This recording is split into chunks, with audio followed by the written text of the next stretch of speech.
وأصحابه أجمعين. أما بعد فأعوذ بالله من الشيطان الرجيم. بسم الله الرحمن الرحيم. الذين آمنوا وهاجروا وجاهدوا في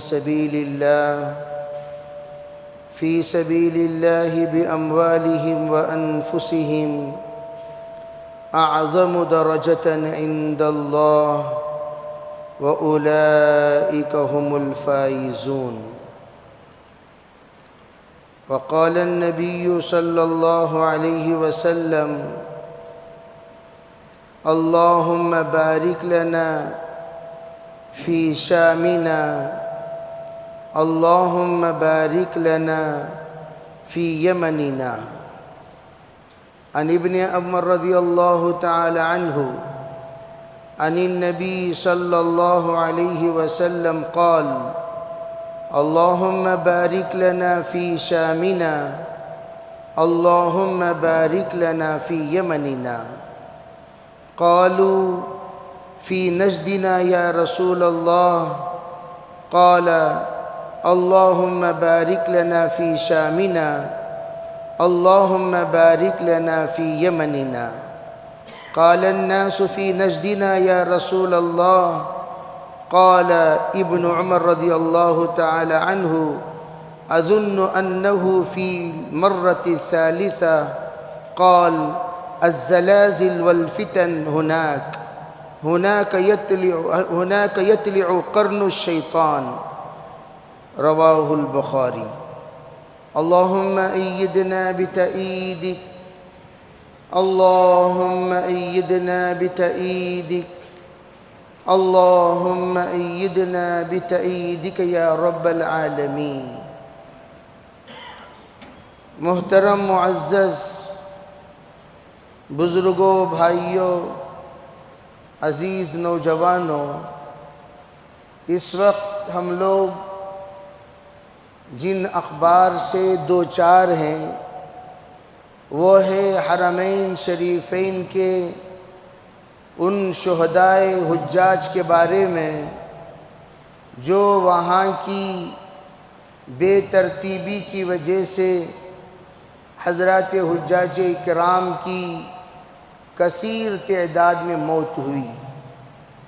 اس پر پورے عالم کے اعتبار سے تذکرے، تبصرے اور بہت سارے ایسے اقوال اور ایسے افعال بیان کیے جا رہے ہیں جو ناقابل تصور ہے، ناقابل تصدیق ہے.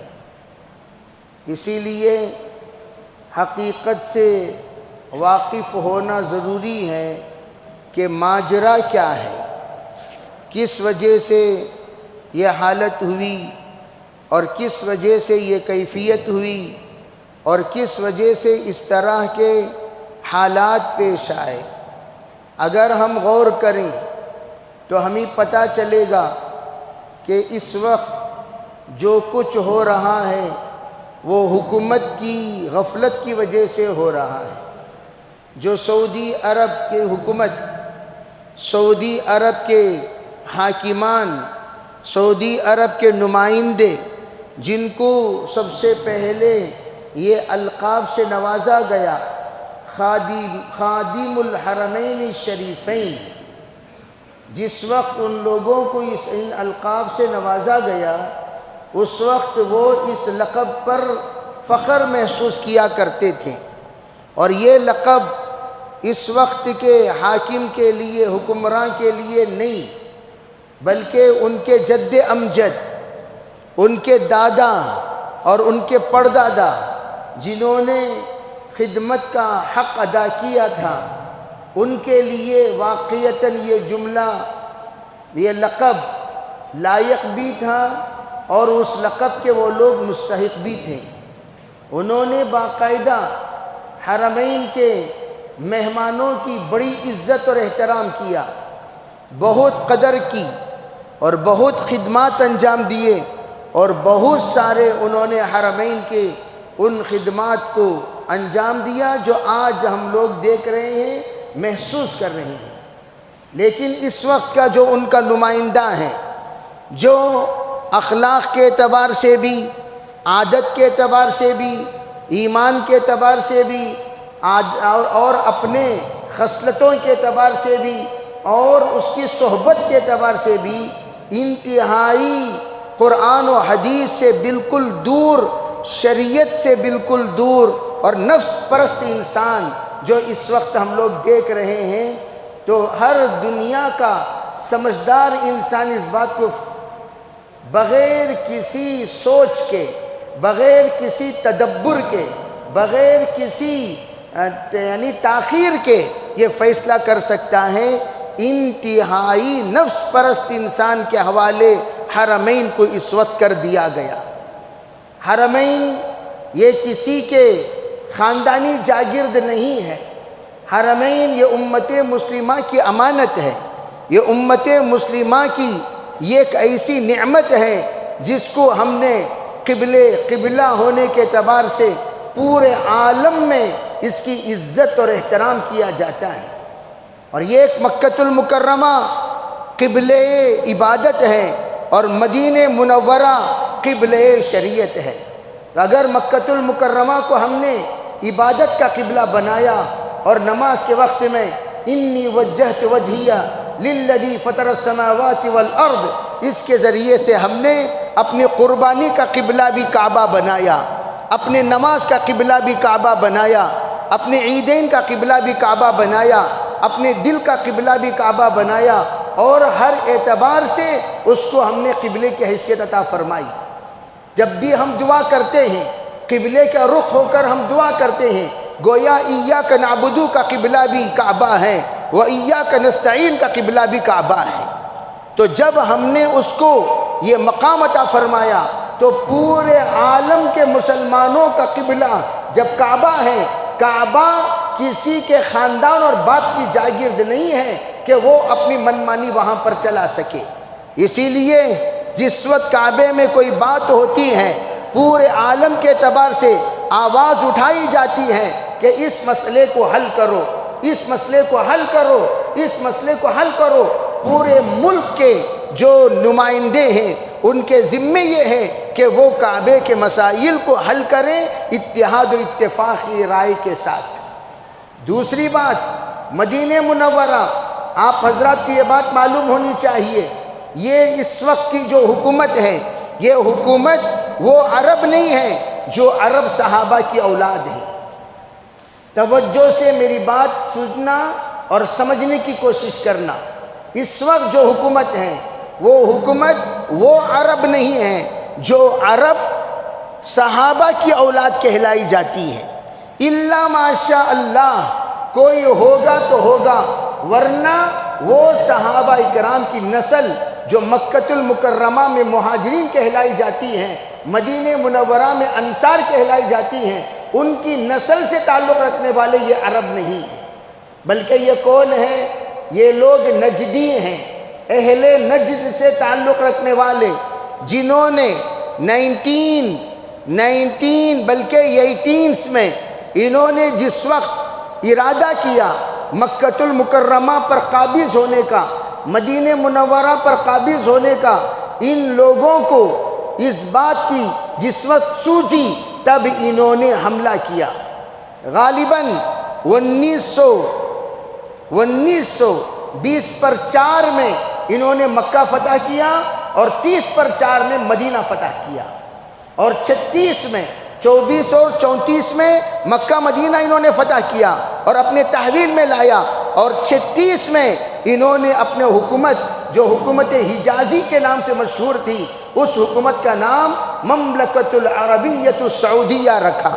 1936 میں مملکت العربیۃ السعودیہ، سعود یہ ان کا جد امجد کا نام ہے، جو سعود جو نام سے منسوب ہے ان کا جد امجد کا نام ہے، جس کی نسبت پر ان لوگوں کو آل سعود کہا جاتا ہے۔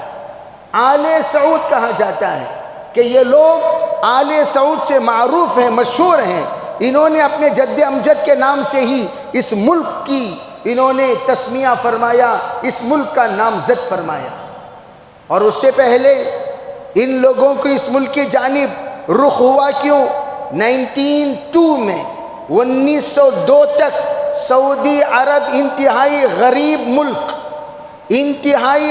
ملک، آپ لوگوں کو معلوم ہونی چاہیے حرمین شریفین کا مغلیہ سلطنت کے زمانے میں آدھا خرچہ، پورا سال کا آدھا خرچہ مغلیہ سلطنت کے ذریعے سے سعودی عرب کی امداد کی جاتی تھی، حرمین کی امداد کی جاتی تھی، مکے اور مدینے کی امداد کی جاتی تھی، یہاں سے چندہ وہاں پہنچتا تھا۔ اتنا زیادہ ہندوستان مال کے اعتبار سے، سخاوت کے اعتبار سے اور عبادت کے اعتبار سے اور حرمین کی حفاظت کے اعتبار سے خیال رکھتا تھا۔ اور جس وقت ان لوگوں کی 1902 میں جرمنی اور دیگر تمام لوگوں کی تعاون کے ذریعے سے یہ بات کی اطلاع دی گئی، ارے بھئی تمہاری زمین کے اندر تیل ہے، پیٹرول ہے، ٹنوں منوں، کروڑوں اربوں خربوں، اس کے اندر آپ خزانہ چھپائے رکھے ہیں، آپ لوگ اس کو نکال کر استعمال کیجئے۔ آپ کو معلوم ہونی چاہیے ان کی حیثیت اتنی نہیں تھی کہ یہ لوگ ان کے بات کو سنیں اور اس پر عمل کریں۔ امداد کیا گیا اور اطراف عالم سے ان کو امدادیں پہنچی، ان کو مددیں پہنچنے کے بعد یہ کارروائی شروع کی گئی۔ کرتے آپ کو یہ بات واضح ہونی چاہیے کہ 1916 میں 17 میں 18 میں پیٹرول نکلنا شروع ہوا اور نکلنے کے بعد اس کی مانگ بڑھتی چلی گئی۔ اب مالدار بن گیا حرمین، اب وہاں پر تمول اور مال کے اعتبار سے انتہائی فراوانی دھیرے دھیرے ہونے لگی۔ اب جب مال آ گیا تو وہاں کے سادے سیدھے باشندے، وہاں کے سادے سیدھے قبیلے والے، وہاں کے سادے سیدھے حکمراں، وہاں کے سادے سیدھے جو کچھ بھی وہاں پر رہتے تھے اور حکومت چلاتے تھے، ان لوگوں پر غلبہ پانے کے لیے نجد والوں کی آنکھیں لال پیلی ہوئی۔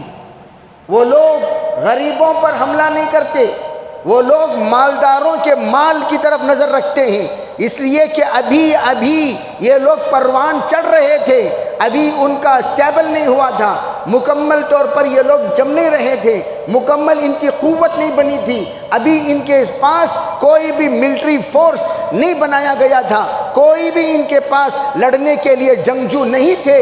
ایسی حالت میں انہوں نے فوراً حملہ کیا اور ان کے حملے کا پوشیدہ طور پر جس نے ان کی مدد کی اور ان کی رائے پر رائے جمایا وہ عبد الوہاب نجدی ہے۔ عبد الوہاب نجدی، یہ اس کے ذریعے سے اس نے کہا دینی امور کا معاملہ ہمارے حوالے کر دو اور مالی امور کا معاملہ تم اپنے ذمے رکھو، چلو حملہ کرتے ہیں۔ اور ادھر سے حملہ ہوا۔ اب نہتے لوگ ہیں اس زمانے کے خدام، وہ ہار گئے اور یہ لوگ جیت گئے۔ اور ان کا جیتنے میں قوی انسان کے ساتھ مقابلہ نہیں ہے، بلکہ ضعیف انسان، کمزور انسان، لاچار انسان، بلکہ یوں سمجھو اپنے پیروں پر کھڑے ہونے کی ہمت کر کے ابھی 5-6 سال ہوئے تھے، اتنے میں ان لوگوں نے حملہ کیا اور انہوں نے اپنے قبضے میں لے لیا۔ مکہ المکرمہ کو 24 میں، مدینہ منورہ کو بس اس کے چند سال بعد رخ کیا اور انہوں نے مکمل طور پر اپنے تحویل میں لایا۔ اس وقت جس وقت ان لوگوں نے قبضہ کیا، 4 کونے میں 4 ائمہ ہوا کرتے تھے۔ امام اعظم ابو حنیفہ رحمۃ اللہ علیہ کا ایک مصلی، امام شافعی کا، مالکی کا، حنبلی کا 4 مصلی ہوا کرتے تھے کعبے میں۔ 4 مصلی، جس ملک کا انسان جس بھی مسلک کا پیروکار ہے اس سے کہہ دیا جاتا تھا ارے بھئی تم حنفی ہو، حنفی وقت پر نماز ہوگی اس وقت میں تم نماز ادا کر لینا، شافعی ہو، شافعی وقت پر فلاں جگہ پر نماز ادا ہوگی تم نماز ادا کر لینا۔ حنبلی اور مالکیوں کو بھی ان کو اپنے اپنے اعتبار سے نماز پڑھنے کی اجازت تھی۔ یہ 4 مصلی تھے، ان 4 مصلوں کو ختم کر دیا اور ایک مصلی پر سب کو جمع کیا۔ اس وقت تمام ائمہ کی بھی رائے یہی تھی، تمام علماء کی بھی رائے یہی تھی، چلو بھئی کوئی بات نہیں، آپ ان تمام کو ایک مصلی کے تابع کر رہے ہیں، کوئی حرج نہیں، آپ ان کو تابع کر سکتے ہیں اور ان کو تابع رکھ کر آگے بڑھیے۔ میرے عزیز بھائیوں، اب ایک طرف کلمت حق ارید بہا الباطل، اچھی بات ہے، مقصد غلط ہے۔ کیا مطلب؟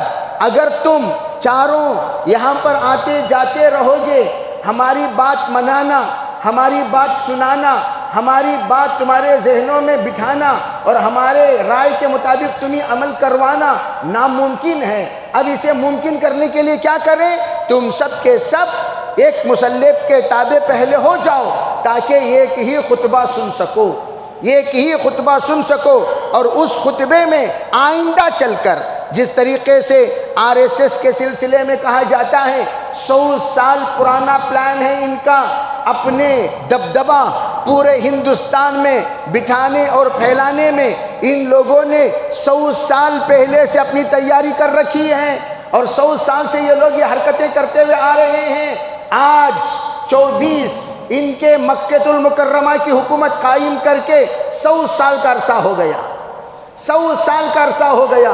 یہ 100 سال میں ان کی حقیقت کا اظہار ہوتا ہے، 100 سال میں ان کی اصلیت کا اظہار ہوتا ہے، 100 سال میں ان کی اصل بات کا اظہار ہوتا ہے، ان کے پلان کا اظہار ہوتا ہے۔ ان کا پلان کیا تھا؟ وہ یہی تھا کہ چلتے چلتے کوئی بھی ہمارے خلاف آواز اٹھانے والا نہیں ہونا چاہیے۔ چنانچہ اس کمبخت نے، اس ذلیل نے کیا کیا؟ اپنے ہی خاندان کے وہ افراد جو حق پرست ہیں، حق بولنے والے ہیں، حق سننے والے ہیں، حق سمجھنے والے ہیں، حق بات سب کے سامنے منوانے کی حیثیت، طاقت، ہمت اور حوصلہ رکھتے ہیں، ایسے لوگوں میں سے جن کو شہزادہ ہونے کی حیثیت حاصل ہے، آل سعود ہونے کی حیثیت حاصل ہے، خلیفہ ہونے کی حیثیت حاصل ہے، حاکم ہونے کی حیثیت حاصل ہے، 40 لوگوں کو نظر بند کر دیا، خود اپنے بڑے کو نظر بند کر دیا، اپنے بڑا جو ان کے کاموں میں رائے دیا کرتا تھا، ان کے کاموں میں دخل دیا کرتا تھا، ان کے کاموں کو ٹوکتا تھا، اسے بھی لے جا کر اس نے نظر بند کر دیا تاکہ آئندہ سے میری کوئی بات میں درمیان میں کوئی نہ آئے۔ یہاں تک کہ خفیہ پلاننگ کے اعتبار سے ان ائمہ جو ائمہ حق بولنے والے، حق کہنے والے، حق بتانے والے، ان تمام کو ساکت کر دیا، خاموش کر دیا، چپ کر دیا۔ تم لوگوں کو اپنے طرف سے بولنے کی کوئی اجازت نہیں، چاہے وہ اللہ کی بات کیوں نہ ہو، رسول اللہ کا قول کیوں نہ ہو۔ چنانچہ آپ کو پتہ ہونی چاہیے اس وقت مدینہ منورہ کے سب سے قدیم امام شیخ حذیفی، اللہ کا نیک برگزیدہ بندہ، جس کو اللہ رب العزت کے پیارے حبیب جناب محمد رسول اللہ صلی اللہ علیہ وسلم کی کئی مرتبہ زیارت ہوئی ہے، کئی مرتبہ انہوں نے دیدار کیا ہے۔ وہ اللہ کے نیک بندے، انہوں نے خطبہ دیتے دیتے ایک مرتبہ یہودیوں پر لعنت والی آیتیں قرآن پاک میں جو موجود ہیں ان آیتوں کی تلاوت کرنا شروع کر دیا، اور نصارہ پر جو باتیں، جو ڈانٹ اللہ نے قرآن میں بیان کیے ہیں ان تمام آیتوں کی تلاوت شروع کر دی۔ کچھ نہیں کہا، کچھ نہیں کیا، ان آیتوں کو پڑھا جو یہود و نصارہ کے خلاف ہیں۔ ان لوگوں نے کیا کیا؟ فوراً شیخ حذیفی کو امامت سے ہٹا دیا۔ پرانے لوگ جو حرمین کی تاریخ جانتے ہیں وہ سمجھ سکتے ہیں، شیخ حذیفی کو ہٹا دیا۔ ایک ہفتے تک حذیفی مصلی پر نہیں آئے۔ یہ وہ انسان ہے جو آتے ہوئے سرکار کو سلام کرتا ہوا مصلی پر آتا ہے، جاتے ہوئے سرکار کو سلام کرتا ہوا مصلی سے ہٹتا ہے۔ اللہ کے رسول کا انتہائی عاشق، انتہائی عاشق، انتہائی مخلص، انتہائی تقوی اور پرہیزگار، زہد و تقوی والا انسان۔ آپ تمام ائمہ کی آمد و رفت وتھ سیکورٹی دیکھ سکتے ہو، لیکن شیخ حذیفی کی آمد و رفت وداؤٹ سیکورٹی ہوتی ہے۔ سب سے قدیم امام، تمام سے ملتے ہوئے آپ پہچان نہیں سکتے یہ امام کیسا امام ہے۔ اللہ اکبر، ایسا مخلص اور ایسا اللہ کا عاشق اور رسول علیہ السلام کا محب، اس پر یہ حالات آئے۔ اس وقت کے بادشاہ فیصل، ان کے دماغ میں، اس لیے کہ اس وقت ادھر سے بھی کچھ اشارے ہوتے تھے، ادھر سے بھی کچھ رائے دی جاتی تھی، ان کے رائے پر انہوں نے ان کو امامت سے ہٹایا تھا۔ اس وقت حضرت جناب محمد رسول اللہ صلی اللہ علیہ وسلم خواب میں آ کر کہنے لگے، خبردار، تو اپنی حکومت کو خطرے سے بچانا چاہتا ہے، فوراً حذیفی کو مسلح پہ کھڑا کر، حذیفی کو مسلح پہ کھڑا کر۔ راتوں رات 3:30 بجے اوقاف کو فون آ رہا ہے اور اطلاع دی جا رہی ہے، حذیفی سے کہہ دینا فجر کی نماز مسلح پر وہ ادا کریں گے۔ انہوں نے چوں چرا کی بات کہی، کہا کوئی یہاں سنوائی نہیں، میرا حکم ہے فوراً مسلح پہ لے آ کر ان کو کھڑا کرو۔ میرے عزیز بھائیوں، وہ ذرا سا اللہ کو ڈرنے والا تھا، وہ خادم الحرمین کا وہ بھی ایک حد تک لائق انسان تھا۔ وہ جانتا تھا حرمین کیا ہے، وہ جانتا تھا مکہ کیا ہے، وہ جانتا تھا یہ سعادت کس کو کہتے ہیں، وہ جانتا تھا یہ مقام اللہ نے عطا کیا ہے تو اللہ چھین بھی سکتا ہے۔ آخری دم تک اس نے اس کا لحاظ رکھا۔ شاہ سعود ہو، شاہ عبدالعزیز ہو، شاہ فیصل ہو، یہ احباب انتہائی علماء کے رائے کے مطابق زندگی گزارنے والے، ذرا چمچے، ذرا چیلے، ذرا خبیث قسم کے لوگ ارد گرد تو تھے ہی، لیکن انہوں نے ان کی چلنے نہیں دی۔ آگے کیا ہوا؟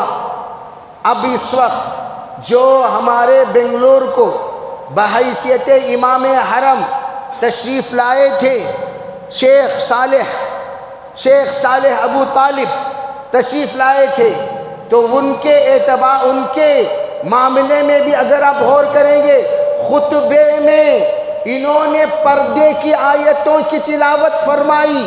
اس وقت جب محکمے میں ان لوگوں نے عورتوں کو جگہ دیا، جب محکمے میں ان لوگوں نے عورتوں کو لا کر کھڑا کیا، جب انہوں نے عورتوں کو سڑک پہ لایا، عورتوں کو لا کر انہوں نے نوکری میں بٹھایا، عورتوں کو جب بے حیا بنایا، بے پردہ بنایا، اس وقت میں انہوں نے خطبہ دیتے ہوئے ان آیتوں کی تلاوت فرمائی جو آیتیں قرآن میں حدیث پاک کے وہ مضامین جس میں اللہ کے رسول نے پردے کے بارے میں ارشاد فرمایا ہے۔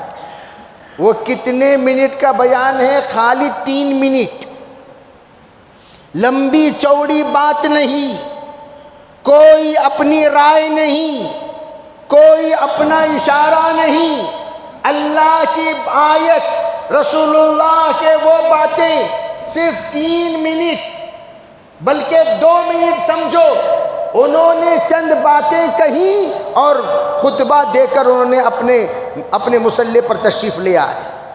اتنی سی بات آپ ہمارے پرنٹڈ خطبے کے خلاف، پرنٹڈ خطبے سے زائد آپ کو اتنی بات کہنے کی اجازت کس نے دی؟ پرنٹڈ، جو پرنٹڈ ہے یہ کہو، جو دیا گیا ہے وہ پڑھو۔ یہ حرمین کے امام، چاہے پورے عرب ممالک میں جتنے بھی ائمہ ہیں، ان تمام کو پرنٹڈ خطبہ ہاتھ میں تھما دیا جاتا ہے، ان سے کہہ دیا جاتا ہے جتنا لکھا گیا ہے اتنا پڑھو، تمہیں اپنی بات کہنے کی اجازت نہیں۔ تم علامہ ہو، فہامہ ہو اپنی جگہ پر، محدث ہو، مفسر ہو اپنی جگہ پر، تم جو کچھ ہو تم اپنی جگہ پر، لیکن حرمین کے خطبے سے، حرمین کے سٹیج سے، حرمین کے ممبر سے وہ باتیں کہی جائیں گی جو ہم چاہتے ہیں، ہماری چاہت کے خلاف کوئی بات یہاں نہیں کہی جائے گی۔ انہوں نے صرف اشارہ فرمایا قرآن پاک کی آیت پڑھ کر۔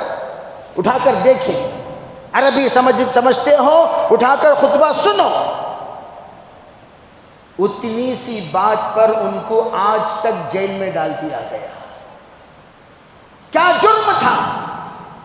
کیا کہا انہوں نے؟ کس طرح کی بات کہی؟ کس کی بات کہی؟ وَمَنْ أَظْلَمُ مِمَّنْ مَنَعَ مَسَاجِدَ اللَّهِ، اس سے بڑا ظالم کون ہو سکتا ہے جو اللہ کے گھر میں اللہ کی بات کہنے سے روکے؟ اللہ کے گھر میں اللہ کی بات کہنے سے روکے، اللہ کے گھر میں رسول اللہ کی بات کہنے سے روکے۔ ارے بھائی، خطبہ کسے کہتے ہیں؟ خطبہ تو اللہ کی بات کہنے کی جگہ، خطبہ تو رسول اللہ کی بات بتانے کی جگہ، اس کو خطبہ کہتے، اسے ممبر کہتے۔ اس جگہ پر سے کہنے کو انہوں نے روکا اور ان کو لے جا کر جیل میں ڈال دیا۔ قریب میں آپ کو یہ بھی خبر ملی ہوگی، سعودی عرب کے قدیم امام کا انتقال ہو گیا، وہ بھی سنے ہوں گے۔ کیا جرم تھا ان کا؟ ان کا ایک امام جو چند نمازوں کے لیے تقرر ہوا تھا، وہ فلم ایکٹنگ بھی کیا، کوئی جرم نہیں، جمعہ خانے کو گیا، کوئی جرم نہیں، اس نے لائٹ 2-3 ڈھکن بھی لیے، کوئی جرم نہیں، اس نے باقاعدہ بے حیائی کے ساتھ سوئمنگ پول میں گیا، کوئی جرم نہیں، ابھی بھی وہ دندناتا ہوا پھر رہا ہے، کسی مسجد کا امام بنا ہوا ہے۔ اللہ کی بات کہنا جرم، رسول اللہ کی بات کہنا جرم، امت کو صحیح رہبری کرنا جرم۔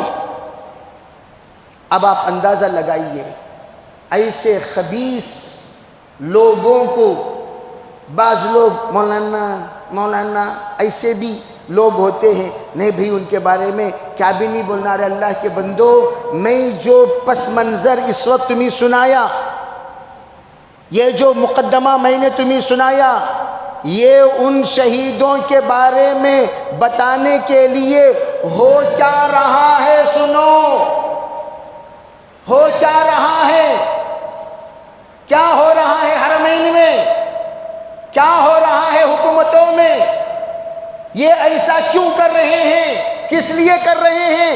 آگے سنو۔ جو کام کسی نے بھی ہمت نہیں کی، کسی نے بھی ہمت نہیں کی، وہ کیا کام؟ کہ اللہ کے اور رسول اللہ کے بنائے ہوئے حدود کو ختم کرنا، اللہ کے اور رسول اللہ کے بنائے ہوئے حدود کو ختم کرنا۔ یہاں پر بہت سارے ایسے بھی لوگ ہیں بیچارے حرمین شریفین مکہ مدینہ جانتے ہیں، لیکن اس کی بہت ساری باتیں نہیں جانتے۔ آپ لوگوں کو میں بتانا چاہتا ہوں، مکۃ المکرمہ میں ایک حد ہے، جو حد میں صرف مسلمان آ سکتے ہیں۔ ان اللہ حرم مکہ، حضور اقدس صلی اللہ علیہ وسلم کا مشہور ارشاد ہے، آپ نے فرمایا ان اللہ حرم مکہ، اللہ نے مکے کو محترم قرار دیا اور اللہ نے اس کے حدود بنائے۔ حدود یہاں سے لے کر یہاں تک، لابتیہا، یہاں سے یہ پہاڑی سے لے کر وہ پہاڑی تک کوئی کافر نہیں آ سکتا۔ اخرج المشرکین، اللہ نے حکم دیا تمام مشرکوں کو یہاں سے نکال دو، باہر کر دو۔ فتح مکہ کے بعد ان لوگوں کو اس حدود کے اندر آنے کی اجازت نہیں ہے۔ ایک تو بات یہ فرمائی، انی حرمت المدینہ، آپ نے فرمایا اللہ نے مکہ کو محترم قرار دیا، اس کے حدود بندی کی، اور میں نے مدینہ منورہ کو محترم قرار دیا اور اس کے حدود بندی کی۔ مدینے کے حدود کس نے بنایا؟ ارے بولو بھی، کس نے؟ اللہ کے رسول صلی اللہ علیہ وسلم نے حدود بنائے۔ اس حدود کے اندر کوئی کافر نہیں آئے گا۔ مکے کے حدود بنائے، اس حدود کے اندر کوئی کافر نہیں آئے گا۔ کب؟ فتح مکہ کے بعد۔ اس حدود کو کسی بھی بد نصیب نے ہٹانے کی ہمت نہیں کی، سوائے یہ حرام خور کے، سوائے یہ رذیل ذلیل کمبخت انسان جو اس وقت بیٹھا ہوا ہے، منافق کہو، یہودی کہو، نصارہ کی اولاد کہو، جس نے اللہ کے بنائے ہوئے حدود کو ہٹا دیا۔ کسی کو ہمت ہے اللہ کے بنائے ہوئے حدود کو ہٹا دے؟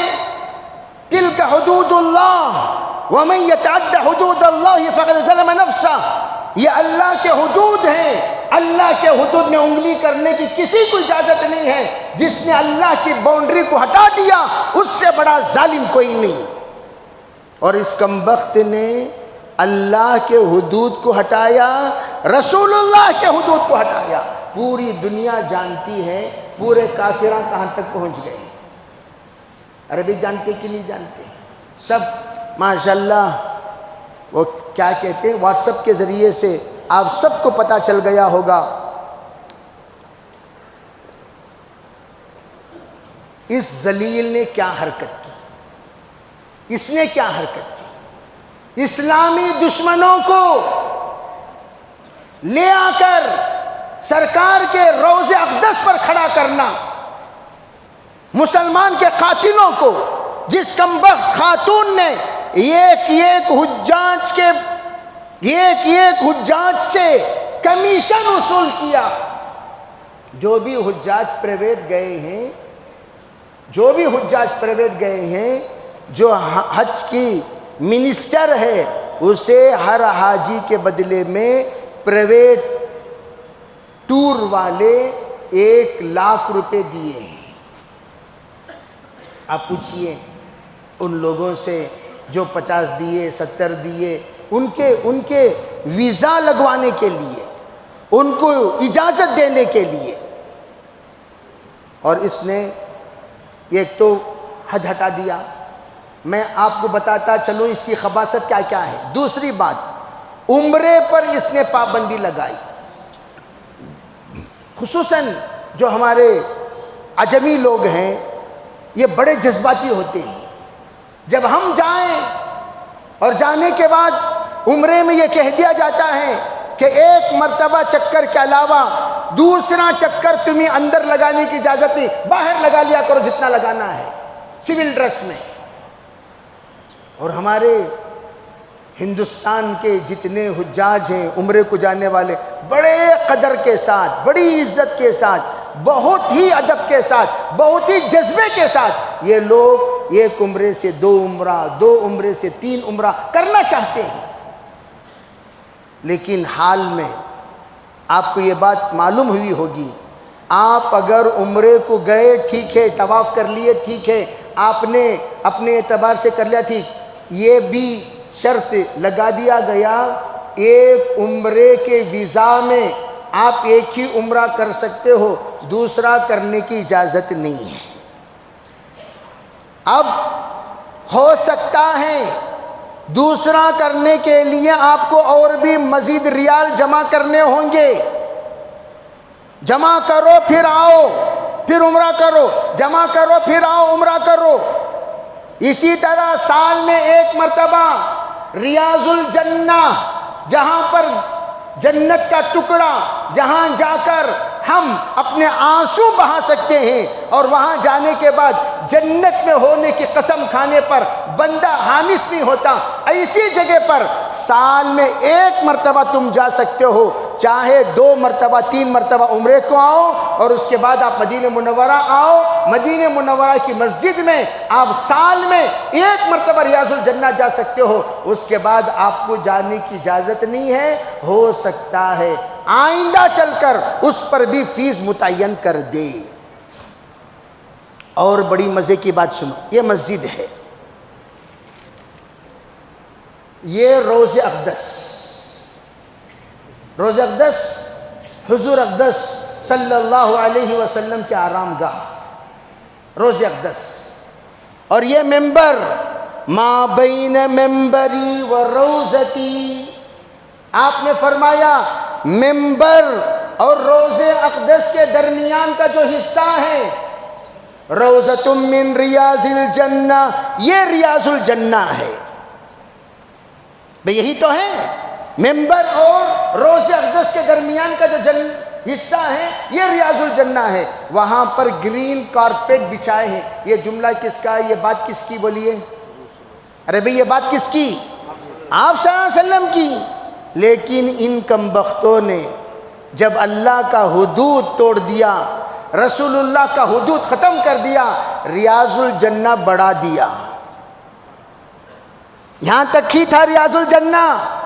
آپ اب کے مرتبہ جا کر دیکھیں، پرانے لوگ جانتے ہیں ممبر سے یہاں تک ریاض الجنہ ہے، انہوں نے یہاں سے وہاں تک بڑھا دیا اور کہہ دیا وہ بھی ریاض الجنہ، وہ بھی ریاض الجنہ، وہ بھی ریاض الجنہ، گرین کارپیٹ بچھا دیا۔ اب سب لوگ بیچارے ایسی جگہ پر جا کر دعائیں مانگ رہے ہیں جو ریاض الجنہ ہی نہیں ہے۔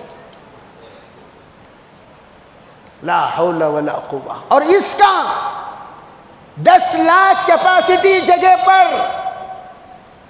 18 لاکھ 30 پر 3,000 لوگوں کو جمع کرنا، 10 لاکھ کیپیسٹی جگہ پر 18 لاکھ اس مرتبہ کے حجاج۔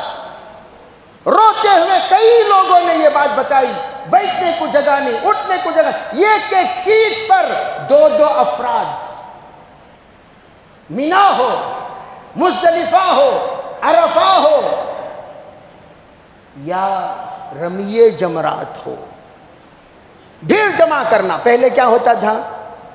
حجاج کرام کی خدمت کے لیے پورے سعودی عربیہ میں آدھی پولیس کو بلا لیا جاتا، آدھے رضاکار کو بلا لیا جاتا، آدھے ڈاکٹروں کو بلا لیا جاتا، آدھے خدام کو بلا لیا جاتا، تاکہ حجاج کرام کی خدمت صحیح طریقے سے ہو سکے۔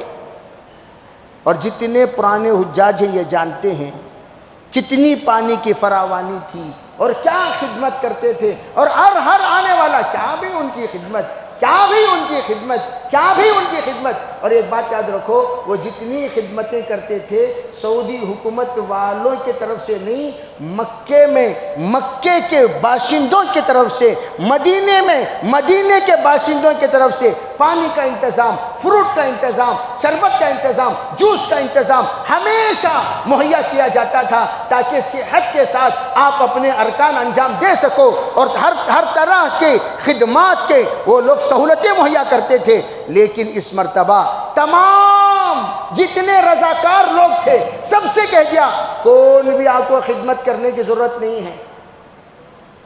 جیسے بھئی ہماری مسجد ہے، ہماری مسجد رمضان مبارک میں سب لوگ کچھ نہ کچھ خدمت کرتے کہ نہیں کرتے؟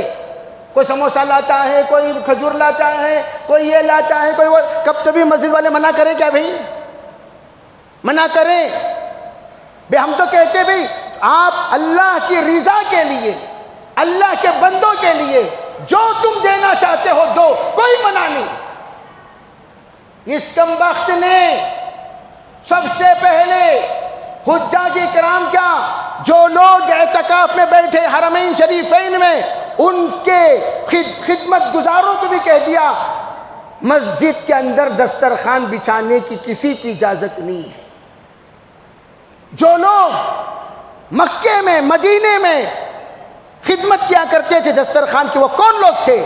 صحابہ کی حقیقی اولاد، انصار کی حقیقی نسل، اپنے حضرت ابو ایوب انصاری کے خاندان والے، حضرت صدیق اکبر کے نسل، حضرت عمر فاروق کی نسل، حضرت مہاجرین کی نسل، حضرت انصار کی نسل، حضرت بدرین کی نسل، ایسی نسلوں سے تعلق رکھنے والے خاندان والے وہ لوگ آ کر خدمت کیا کرتے تھے۔ ان کی خدمت کو ہٹا دیا گیا، کسی کی خدمت کی اجازت نہیں ہے، کسی کی خدمت کی ضرورت نہیں ہے۔